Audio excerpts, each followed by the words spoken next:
What's up, everybody, and welcome back to my channel. Oh, that sounded very cocky. Hello, everyone. Okay, that's what's up, everyone, and welcome back to my channel. And I have yet another DIY for you all today. Today I'm going to show you how I made this two-piece cropped tuxedo, I guess, blazer jacket set. And this is, I think, episode 3. Y'all, we have made it to episode 3 of Trash to Trend. If you haven't already noticed, I am trying to do this series called Trash to Trend, where I take, random items, things that you probably wouldn't think to smack together and turn into clothing, as well as thrifted items too, and we're gonna make something designer. So this is basically like bootleg DIY as a series. Now, if you want to support your girl and one day actually affording to become a designer, go ahead and check that description box down below for my Patreon link. So you ain't gotta, I appreciate I do this for free and do this for love, but if you want to help. So the inspo for this look came from the House of CB, which is an online clothing retailer.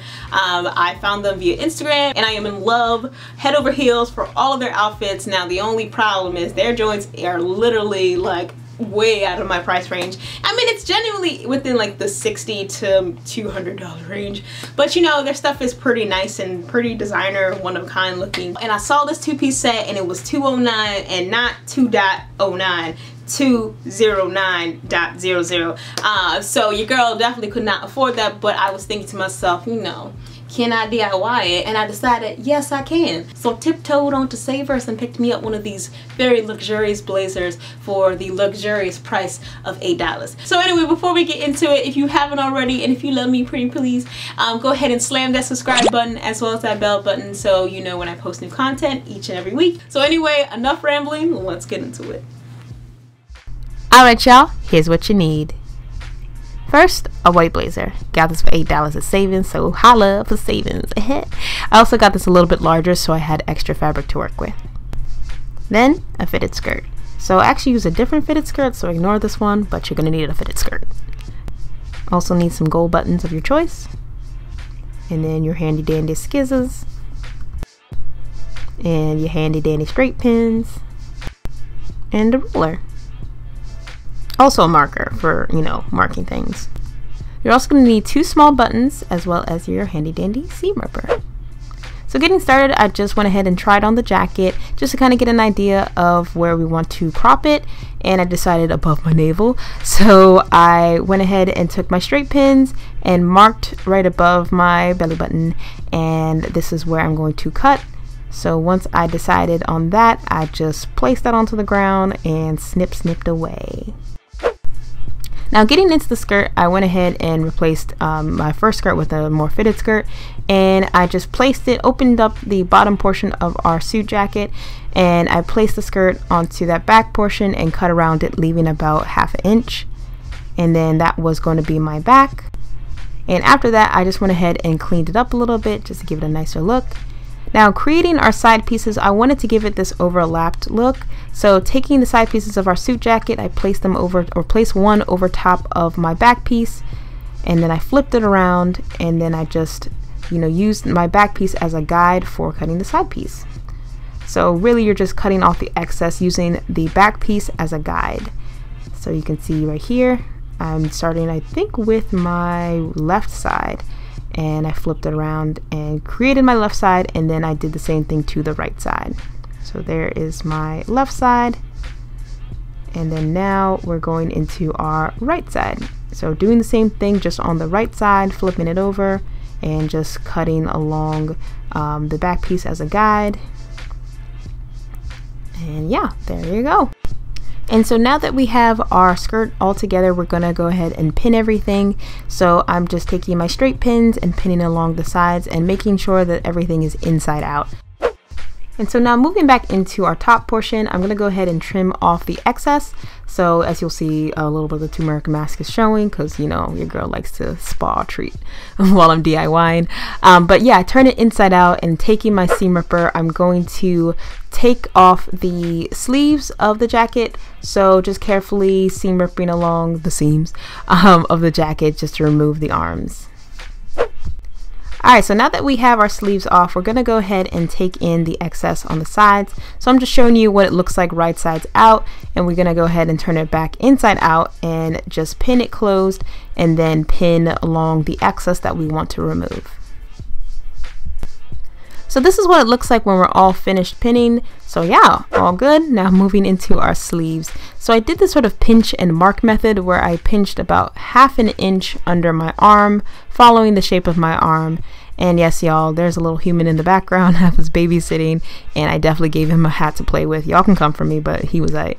So again, I marked about 1/2 inch under my arm, following the shape of my arm and creating my more fitted sleeve. And then I pinned it down and cut off the excess. And then I repeated this to the other sleeve as well. And then afterwards, I took it to the sewing machine. And then afterwards, I went ahead and sewed up the torso portion and then cut off the excess, and then went ahead to reattaching the sleeves. To reattach the sleeves, you want to make sure that your torso is inside out and your sleeves are right sides out, if that makes sense. So the inside out and then the right way for the sleeves. And then I just laid them on the floor so you can see inside out for the torso and then right sides out for the got confused for the sleeves. And so I just funneled the sleeves in through the torso, and then I took some straight pins and I pinned along the edges, making sure that they all matched up first and foremost, and then just went ahead and pinned it. Now, if you run into the same issue where the sleeves are a little too big for the armholes, all you have to do is just pin the excess shut. So just pin around as normal, and then for any excess sleeve, just pin that shut and then sew it shut later too. So this is what the sleeves should look like after sewing, and looking pretty good. So let's head back into our skirt. Now I needed to make a waistband for my skirt, and I took the excess piece, so y'all definitely save your scraps for sure. I took the excess piece that we cut off from the arms, and I just folded each piece in half. So I needed to make it into 2 parts since I didn't have a long enough piece. And I folded it into half and I cut off the excess, and I repeated that to the same piece, or the second piece. And then later on, I went ahead and I laid out all of my fabric and laid out all of my skirt pieces and made sure it matched up. So laid out my skirt, laid out my waistband pieces, matched the corners and the ends up, and it just so happened to fit perfectly. So I was really happy about that. Then I pinned the 2 waistband pieces at the center and then pinned them along the edges to then sew it and create my waistband before attaching it to the skirt.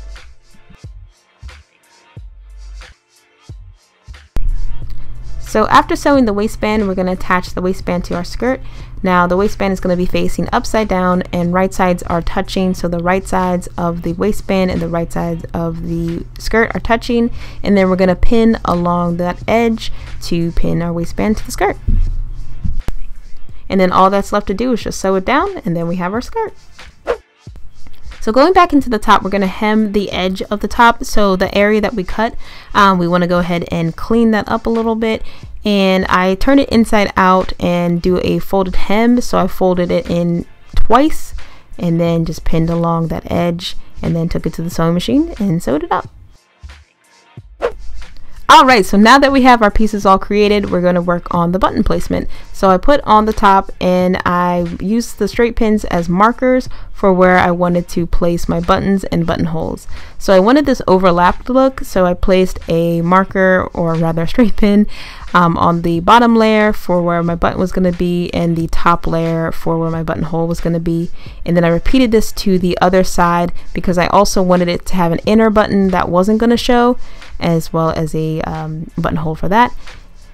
And let's see, now we're on our skirt and we're going to do the same thing to our skirt. So we're going to need about 4 buttons. So again, repeating the same overlapped look, and I place a straight pin on the bottom layer for my button and the top layer for my buttonholes, and the same thing that I did with a concealed button, which I'll show you more in detail a little bit later.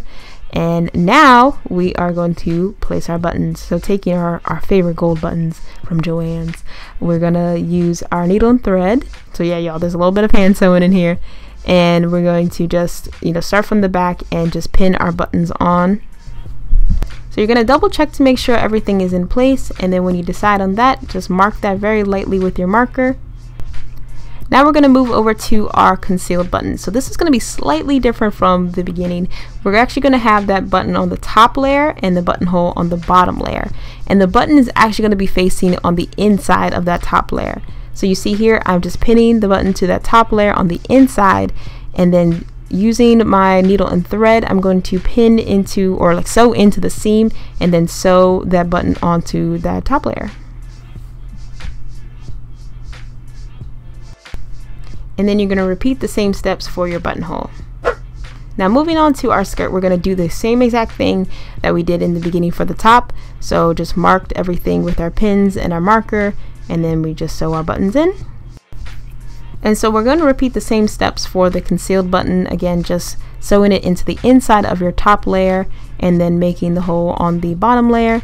And then once we're finished that, we're going to make our buttonholes, which I just did a very quick method of sewing a rectangle and then just seam ripping the inside of the rectangle.